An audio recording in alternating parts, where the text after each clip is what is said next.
오늘 주신 말씀 누가복음 6장 37절에서 42절까지 말씀입니다. 누가복음 6장 37절에서 42절 말씀. 네, 우리 함께 읽을 텐데요. 오늘 말씀, 요즘 우리가 누가복음 6장 말씀을 보고 있는데 예수님의 말씀이에요. 어떻게 보면 설교할 필요가 없는 그냥 예수님께서 이렇게 하라라고 명령하신 말씀입니다. 함께 읽을 때 여러분 스스로에게 선포하며 함께 말씀을 보았으면 좋겠습니다. 제가 먼저 읽겠습니다. 남을 판단하지 말라. 그러면 너희도 판단받지 않을 것이다. 남을 정죄하지 말라. 그러면 너희도 정죄받지 않을 것이다. 용서하라. 그러면 너희도 용서받을 것이다. 그러면 너희가 받을 것이다. 그것도 많이 꾹꾹 눌러 흔들어서 넘치도록 너희 품에 안겨줄 것이다. 너희가 남을 저울질하는 만큼 너희도 저울질 당할 것이다. 예수께서 또한 그들에게 이런 비유를 들려주셨습니다. 눈먼 사람이 눈먼 사람을 인도할 수 있느냐? 그러면 둘 다 구덩이에 빠지지 않겠느냐? 학생이 스승보다 나을 수 없다. 그러나 누구든지 다 배우고 나면 자기 스승과 같이 될 것이다. 어째서 너는 내 형제의 눈에 있는 티는 보면서 내 눈에 있는 들보는 깨닫지 못하느냐?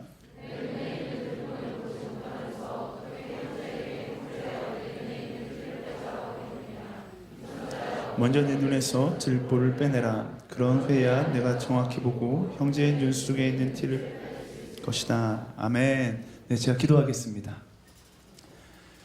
사랑하는 주님, 이 시간 하나님의 음성, 하나님의 말씀이 선포되는 시간 되게 하여 주시옵소서. 살아계신 예수 그리스도의 이름으로 기도합니다. 아멘. 네, 지난 금요일 우리나라 커플들의 대명절 화이트데이가 있었습니다. 네, 아까 전에 축복할 때 보니까 굉장히 씁쓸한 표정으로 축복을 받는 수많은 남녀 지체들이 있었던 것 같아요. 수많은 남학생들이 고급 캔디를 사들고 사랑하는 자매에게 가서 사랑을 고백하는 날이었죠. 그래서 수많은 커플들이 그날 밤 생겨나기도 했을 겁니다. 아멘. 네, 그날 밤 커플이 되신 분들 예수님의 이름으로 축복합니다. 네. 근데 과연 커플들에게 행복한 저녁이었을까? 네, 한숨 소리가 들리고 있어요. 네. 개인적으로 저는 아니었던 것 같아요. 그날 금요일 저녁 기도회가 늦게 끝나고 사탕을 사려고 이리저리 헤매어 보았지만 사지 못하고 빈손으로 집에 들어갔습니다. 서운해하는 아내의 표정을 보면서 감지했죠. 오늘 밤은 편하게 잘 수 없을 것 같다. 네. 그리고 그날 밤 굉장히 어려운 밤을 보냈습니다. 제가 생각하기에는 저를 비롯한 수많은 커플들이 그날 밤 헤어지거나 싸우지 않았을까 하는 생각을 해봐요. 사탕을 준비하지 못한 형제는 자매에게 가서 저처럼 이야기했겠죠. 나름의 지혜를 가지고 저도 이야기했어요. 자기야, 롯데제과의 상술에 놀아나서는 안 돼. 우리는 본질이 중요한 거야. 우리가 사랑하고 있다는 게 중요한 거야 라고 이야기했지만 보통 그러면 여자가 콧방귀를 뀌면서 이야기하죠. 웃기시네. 깜빡하고서 그냥 말이나 못하면 몰라. 발렌타인데 받은 초콜릿 뱉어내라. 이렇게 싸움이 시작돼요. 그래서 싸움이 조금씩 더 깊어지면 그날 밤 아예 남남이 되기도 하는 거죠. 이런 유치한 싸움으로 수많은 커플들이 헤어졌을 거예요. 실제로 이 자리에도 지금 씁쓸한 마음을 가지고 있으신 분들도 계실 수 있을 것 같습니다. 캔디 하나 때문에 헤어지는 커플. 네, 이거 되게 웃긴데요. 실제로 연예인들이 헤어지는 모습을 보면 큰 사건 때문에 헤어지는 것은 거의 없습니다. 아주 자질구레한 거 하나하나 때문에 싸우다가 헤어지는 것을 많이 볼 수 있는데요. 네, 한국에서 연예인들이 제일 많이 헤어지는 이유 뭐라고 그러죠? 몰라요? 네, 뭐라고 그래요? 네 글자로 성격 차이라고 이야기합니다. 진짜 성격 차이로 많이 헤어질까? 근데 연예인들 중에 성격 차이가 없는 커플은 아무도 없어요. 세상에 똑같은 사람을 만나면 오히려 재미가 없을 거예요. 누구나 다 성격 차이를 가지고 있습니다. 하지만 헤어지는 이유를 조금 더 자세하게 알아보면 성격의 차이를 인정하지 않고 서로에게 던지는 비판의 소리가 상대방의 마음 가운데 팍팍 꽂혀서 상처가 돼서 헤어지는 겁니다.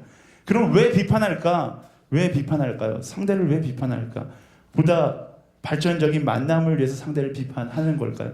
아니면 보다 상대를 편안하게 하기 위해서 비판하는 걸까요? 그 비판의 거의 대부분은 상대를 편하게 만들기보다는 내가 좀 편해지고 싶다는 마음에서 너 나한테 맞춰라 라고 비판할 때가 굉장히 많이 있다라는 겁니다. 인터넷에 뒤져보니까요, 연인들이 절대 해서는 안 되는 말 1위 뭘까요? 네가 뭘 잘못했는지 알아? 이거래요. 네, 2위가 그래 내가 잘못했다고 치자. 네. 이런 말 자주 하는 커플이면 이제 헤어질 때가 다 된 거예요. 근데 왜 이런 말을 할까? 왜 이런 말을 할까 고민해봤어요. 결국 자기 생각대로 판단하고 자기 입맛에 맞는 상대가 되어주기를 바라다 보니까 이렇게 이야기하는 거죠. 사실 상대에게 비판한다는 것은 나쁜 건 아니에요. 비판을 통해서 그 사람의 잘못된 점을 고치고 그 사람이 조금 더 멋진 사람이 되게 만드는 게 바로 비판의 역할입니다.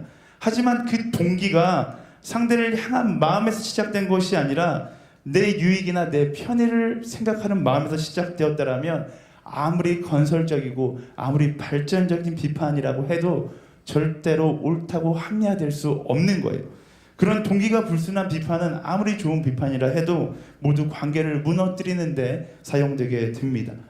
이 비판의 아이러니는요, 연인들에게만 적용되는 게 아니라 여러분 친구 사이에서도 적용되고 사회에서도 어떤 환경에서도 항상 적용되는 겁니다. 아무리 좋은 비판이라고 할지라도 상대를 향한 마음이 결여된 비판은 내 유익과 내 만족을 위한 비판, 이런 것들은 결국 좋지 않은 결과를 낳게 만든다라는 겁니다. 상대를 향한 사랑이 빠진 비판, 이것은 상대를 향한 격려가 아닌 상처가 되어서 상대방 마음 가운데 남게 된다는 거예요. 그래서 오늘 말씀 가운데 예수님이 상대를 판단하지 말라라고 이야기하고 있는 겁니다. 상대를 정죄하지 말라라고 이야기하고 있는 거예요. 37절 말씀 함께 읽어보겠습니다. 37절 말씀 시작. 남을 판단하지 말라. 그러면 너희도 판단받지 않을 것이다. 남을 정죄하지 말라. 그러면 너희도 정죄받지 않을 것이다. 용서하라. 그러면 너희도 용서받을 것이다. 예수님은 지난 2주에 거쳐서 계속해서 세상이 이야기하는 논리와는 정반대되는 논리를 이야기하고 계십니다. 오늘 말씀은 남을 판단하지 말라라고 이야기해요. 아까 전에도 이야기했듯이 남을 판단하는 것도 능력이에요. 그렇잖아요. 남을 비판하는 것도 어떻게 보면 달란트입니다. 남을 얼마나 잘 판단하여 좋은 전략을 세워서 저 사람이 알맞게 살아갈 수 있게 만드느냐, 이건 요즘 세상 사람들이 연구하고 있는 학문의 분야예요. 정신분석학, 심리학, 소비자학, 이런 모든 학문이 상대의 마음을 연구하는 학문입니다. 그래서 상대의 마음을 파악해서 사업을 해갖고 그 사람의 마음에 드는 아이템을 내서 성공하는 것이 사람들이 일하고 있는 모습이에요. 그런데 문제는 뭐냐면 이렇게 상대방의 마음을 파악하면 점점 더 관계가 원활하게 돌아가야 하는데 시간이 지나면 지날수록 관계가 원활해지지 않는다라는 겁니다. 세월이 지나면 지날수록 관계는 소극적이 되고 세월이 지나면 지날수록 상대방의 마음 가운데 상처를 주는 말들은 더 많이 하고 있다라는 거예요. 뭐가 문제예요? 뭐가 문제일까요? 상대를 파악하는 데 있어서 사랑이 결핍되어 있다라는 겁니다. 상대를 향한 사랑이 바탕이 되어 있으면 비판은 큰 문제를 일으키지 않아요. 상대를 향한 사랑하는 마음이 있다라면 상대에게 어떤 말을 하든 그것은 격려가 되어서 그 사람에게 다가갑니다. 하지만 사랑이 결핍되면 그 사람에게 아무리 좋은 말이 할지라도 사랑이 없는 말은 그 사람에게 상처가 되어서 다가간다라는 겁니다. 그런데 아쉬운 건 오늘날 우리의 삶 가운데 비판은 사랑이 없는 경우가 훨씬 더 많다라는 거예요. 아무리 심리학이 발달하고 상대방의 마음을 안다 할지라도 결국 사랑이 없어서 더 전문적인 상처를 남기고 더 전문적으로 관계를 무너뜨리는 일들이 빈번하게 일어나게 된다라는 겁니다. 그래서 오늘날 수많은 사람들이 오히려 마음 열기를 두려워하고 상처받기 싫어서 오프라인의 인생에서 온라인의 인생으로 들어가는 거예요. 예전에는 만남의 자리가 많았더라면 이제 점점 SNS 속으로 관계를 이동하는 겁니다.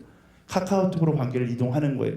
요즘 그런 사람 많아요. 만나서 대화하기가 어려워서 카카오톡으로 대화하는 관계가 굉장히 많아집니다. 온라인에서는 거의 막 날라다녀. 온라인에서 거의 연예인 수준인데 막상 만나면 아무 말도 못하고 가만히 있는 사람들이 굉장히 많이 있습니다.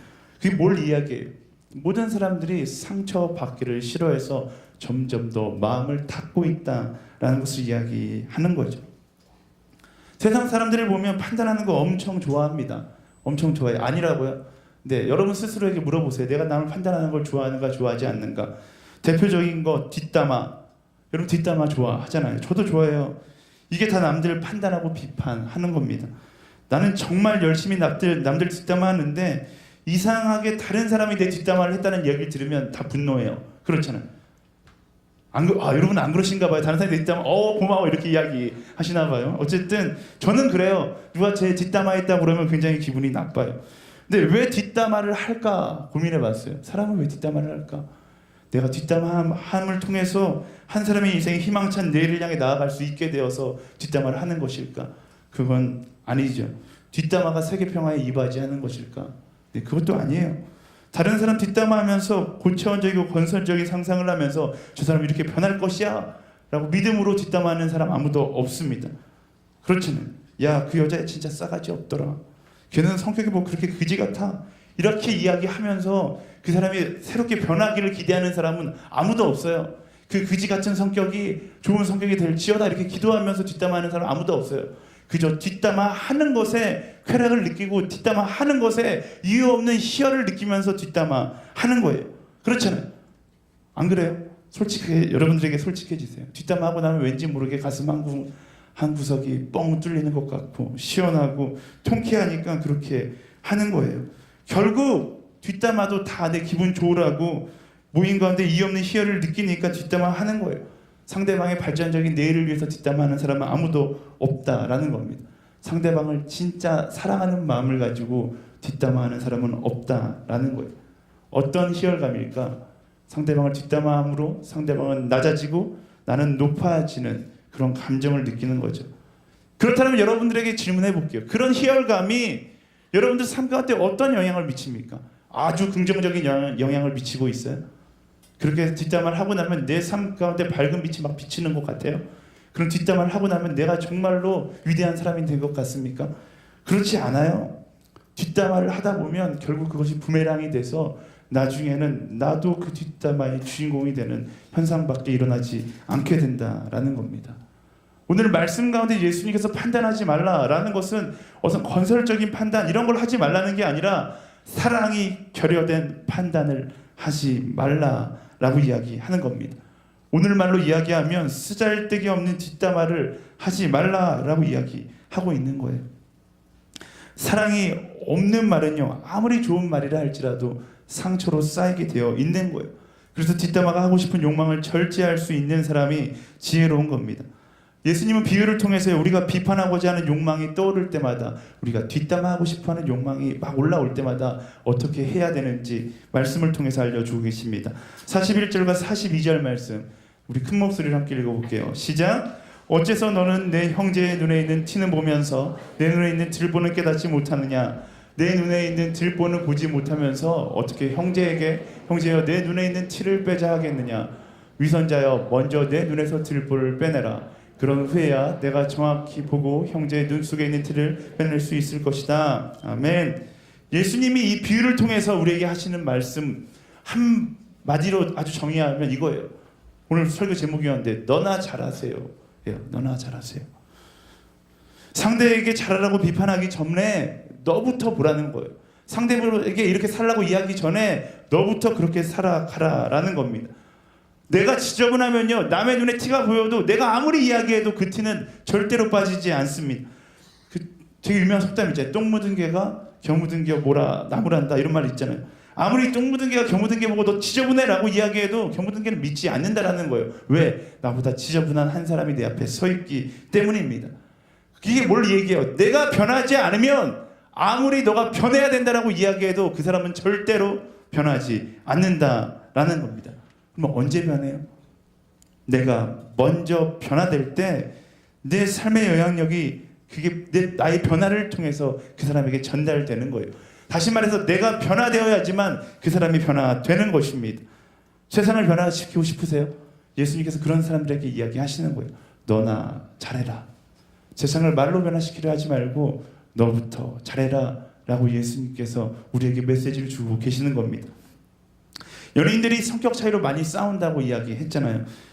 서로를 자기에게 맞게 변화시키려고 싸우는 거예요. 너 이렇게 해야 된다, 저렇게 해야 된다. 약속 시간에 늦지 말고 뭐 씻는 거 부부군요. 네. 연인끼리는 그런 얘기 안 하죠. 네, 그런 얘기하면 안 됩니다.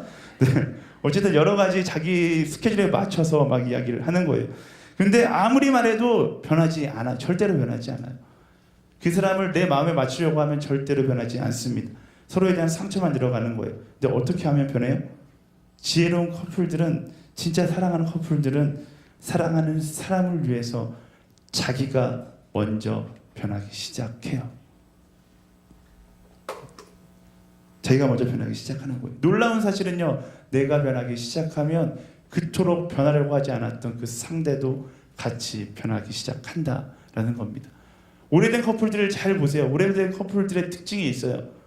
전혀 다른 삶을 살아갈 것 같은데 점점 더 비슷해져 가고 있다는 사실을 알 수 있습니다. 삶의 행태도 그렇고 심지어는 얼굴도 닮아가게 되어 있어요. 왜요? 서로를 사랑하는 마음을 가지고 조금씩 변해서 결국엔 서로 닮아가게 되어 있는 것이기 때문입니다. 비판으로 사람을 변화시키려고 죽어로 해봐도 변하지 않습니다. 하지만 사랑하는 마음으로 내가 그를 위해서 먼저 변하겠다 하면 변화되기 시작하는 거예요. 사랑하는 여러분, 세상을 변화시키기 위해서는 비판의 시선을 세상을 향해 두는 것이 아니라 나를 향해 두는 거예요. 오늘 아침 이지원 목사님 설교를 듣는데 오늘의 교회 2014년도 표어가 은혜와 진리잖아요. 상대에게는 은혜로 대하고 나에게는 진리로 대하라 라는 거예요. 상대의 아픔은 내가 감싸주고 나의 잘못된 점은 스스로 깨닫고 변화되기 위해서 노력하는 삶을 살아가라 라는 겁니다. 우리 함께 결단했으면 좋겠습니다. 뒷담화, 수많은 그리스도인들도 같이 동참하고 있는 뒷담화, 이제 여러분들이 인생 가운데 끊었으면 좋겠습니다. 저도 오늘 말씀 준비하면서 회개했어요. 저부터 끊을게요.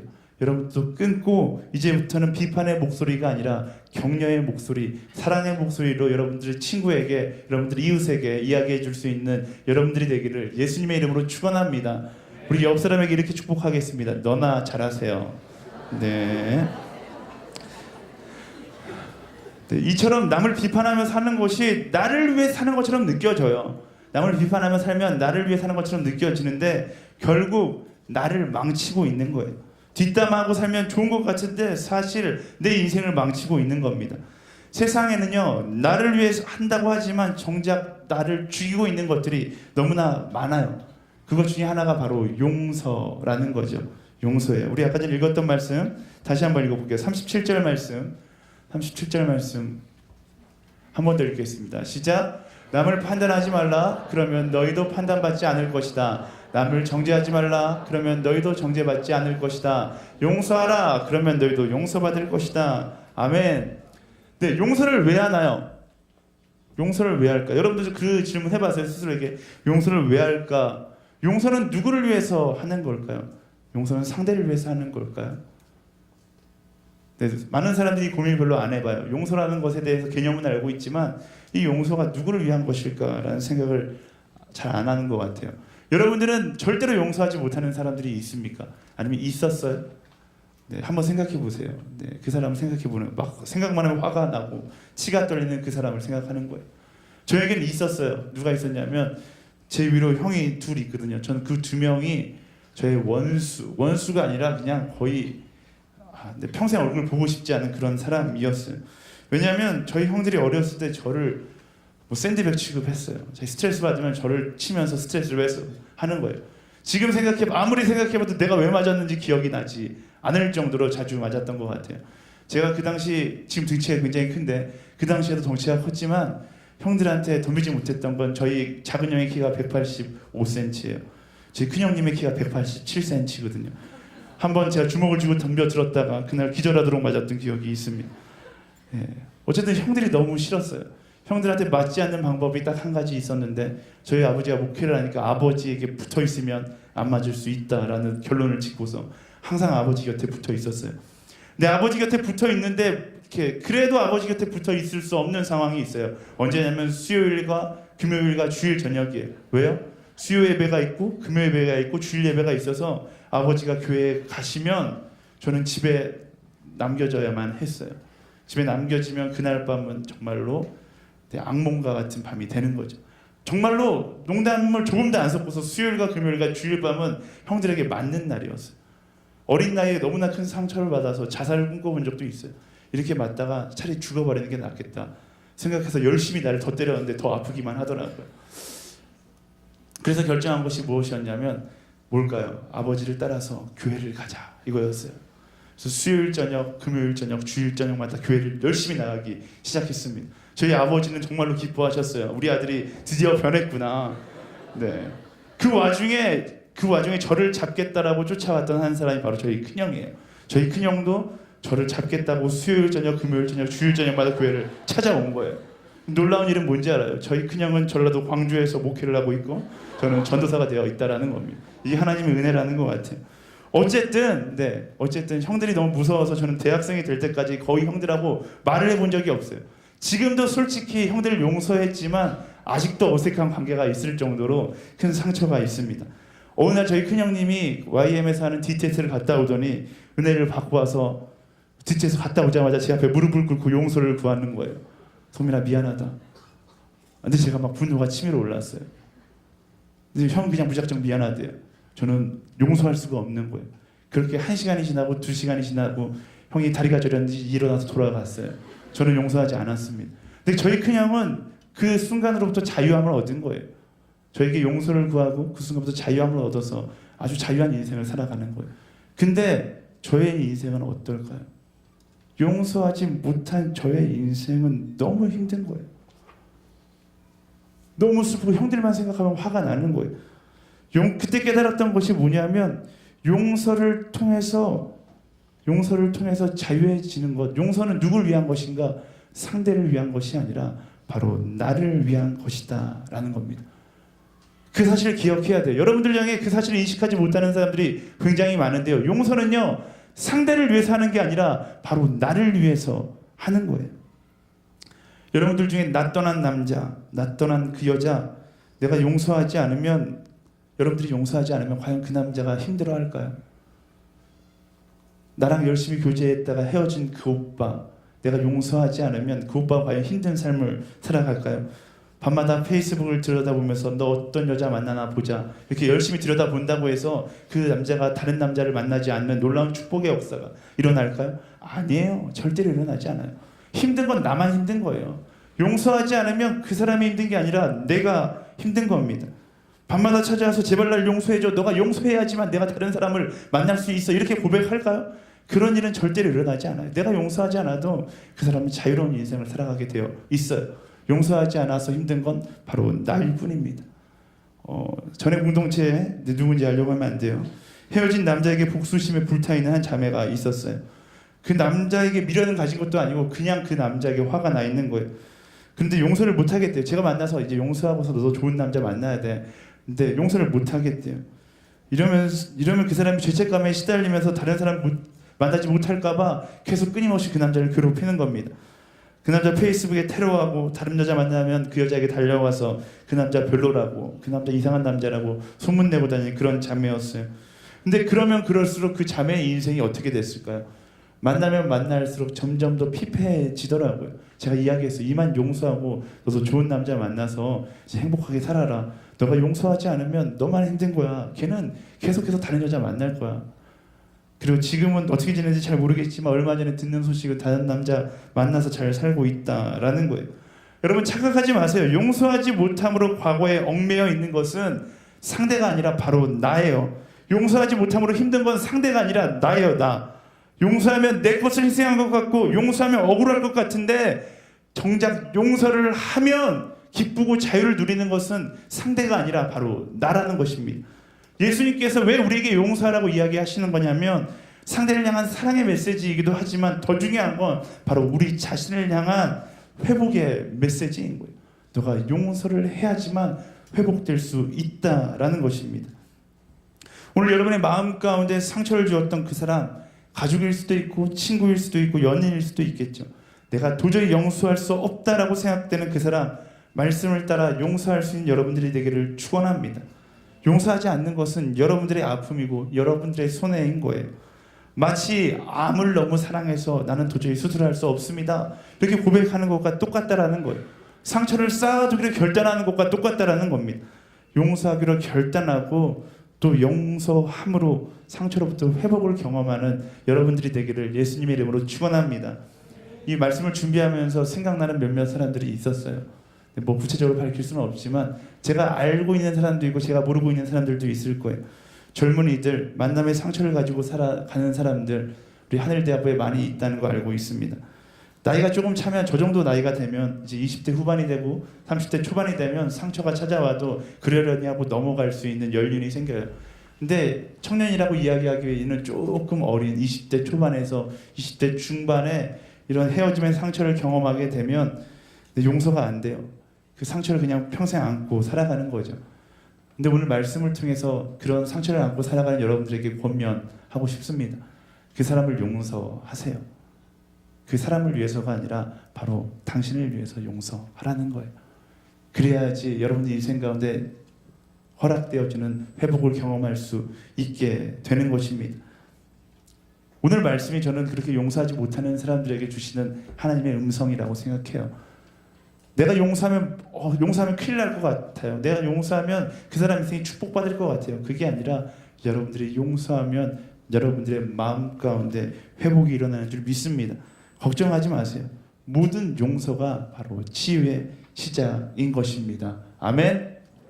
네. 이럴 때 기쁜 사람들이 있죠. 모태솔로인 사람들, 전도사님 도대체 무슨 얘기하나 이렇게 앉아있는 사람들이 있는데 이런 분들은 만남의 축복이 있게 될 줄 믿습니다. 하루속히 말이 무슨 말인지 깨닫게 되는 놀라운 축복이 있기를 예수님 이름으로 축원합니다. 예수님께서 계속해서 제자들을 향해서 세상의 이론과 반대되는 이야기를 하고 계세요. 그리고 하지만 그 말씀 가운데 참된 진리가 숨겨져 있습니다. 뭐라고 얘기하셨어요? 판단하지 마라. 그리고 용서해라. 그리고 이어지는 말씀은 남에게 나눠주라 라고 이야기하고 있습니다. 38절 말씀 함께 읽어보겠습니다. 38절 시작. 남에게 주라. 그러면 너희가 받을 것이다. 그것도 많이 꾹꾹 눌러 흔들어서 넘치도록 너희 품에 안겨줄 것이다. 너희가 남을 저울질하는 만큼 너희도 저울질 당할 것이다. 아멘. 역시 이것도 세상에 이치와는 반대되는 이야기입니다. 세상의 이치는요, 내 것으로 만들라라고 이야기해요. 세상의 이치는 더 많은 것을 모아드리라라고 이야기합니다. 근데 예수님은 뭐라고 말씀하세요? 반대로 나누라라고 이야기합니다. 나누면 채워주시겠다라고 말씀하시는 게 예수님의 법칙이에요. 물론 그것이 물질의 채움일 수도 있습니다. 하지만 말씀에서 이야기하는 것은 물질의 채워짐이 아니라 하나님의 은혜의 채워짐이다라는 거예요. 나눠주는 기쁨의 삶. 여러분, 선물을 받는 것과 선물을 주는 것, 어느 것이 더 기쁘세요?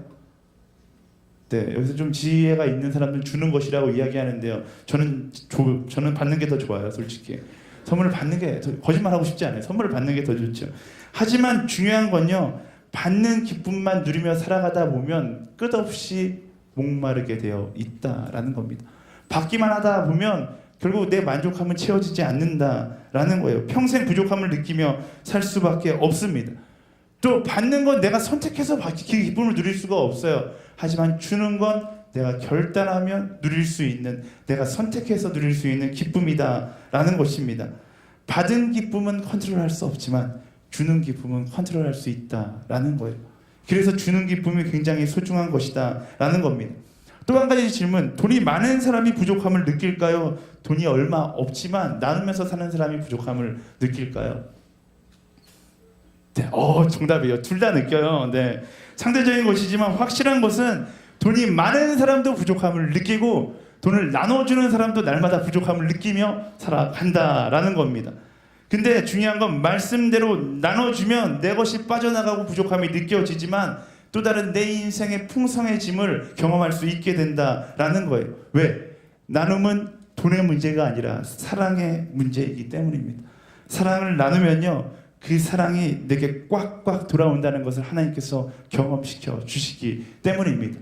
여러분 인생 가운데 사랑을 나누세요. 그 사랑의 표현이 돈이 될 수도 있고 시간이 될 수도 있고 여러 가지가 될 수 있지만 어쨌든 그 나눔 가운데 사랑이 중심이 되어 있다라면 하나님께서 더 큰 사랑으로 여러분들의 인생을 채워주실 줄 믿습니다. 그 사랑을 나누는 여러분들이 되기를 예수님의 이름으로 축원합니다. 아멘. 네, 오늘 말씀 굉장히 빨리 끝낼 거예요. 네, 말씀을 정리하겠습니다. 오늘 예수님의 가르침은 세 가지예요.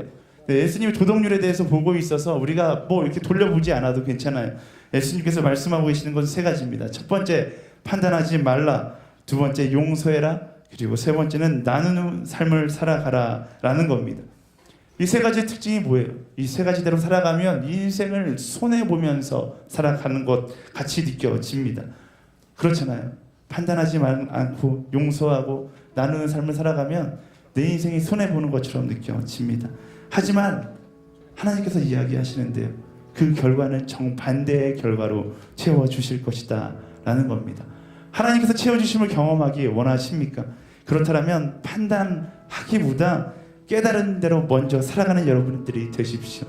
그러면 이 세상이 여러분들을 따라 변하기 시작할 것입니다. 세상에 용서하지 못할 사람은 없어요. 여러분 마음 가운데 용서하지 못하는 사람이 있다면 오늘 이 시간 용서하기로 결단하세요. 그러면 용서하지 못해서 묶여 있었던 여러분들의 마음 가운데 하나님이 주시는 참된 자유가 바로 오늘로부터 선포되기 시작할 것입니다. 그리고 내 인생에 채워져 있는 것들을 나눠보기 시작하세요. 그 나눔을 통해서 내 삶에 채워지는 하나님의 은혜의 풍성함을 경험하게 될 줄 믿습니다. 말씀이 이야기하는 대로 살아가는 거예요. 지난번에 이야기했듯이 이 이유를 알려면 굉장히 복잡해요. 하지만 말씀을 따라 살아가면 왜 예수님께서 이렇게 살라고 말씀하셨는지 내 인생의 풍성한 은혜를 통해서 경험할 수 있게 되는 것입니다. 사랑하는 여러분, 세상이 이야기하는 대로 나를 위해 살면 모든 것이 다 잘 될 것 같아요.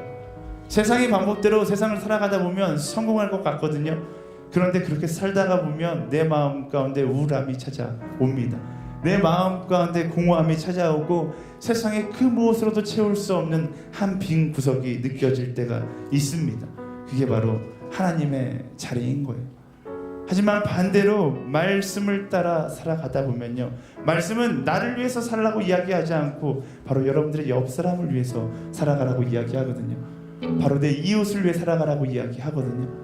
근데 그 말씀을 따라 살아가면 손해볼 것 같고 망할 것 같고 실패한 인생을 살 것 같은데 하나님께서 부어주시는 영혼의 풍성함을 경험하게 되는 것입니다.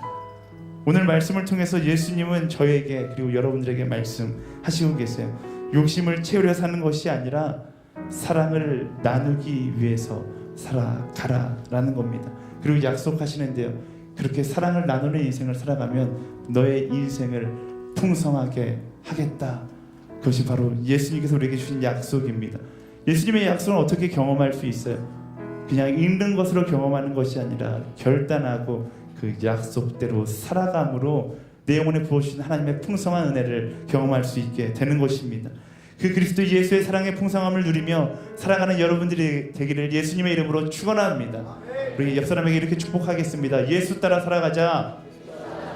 말씀 따라 살아가자. 그 사랑 전하며 살아가자. 우리 시간 함께 그 사랑을 고백하며 그 사랑을 찬양하며 함께 말씀대로 결단하며 나아가도록 하겠습니다. 나를 향한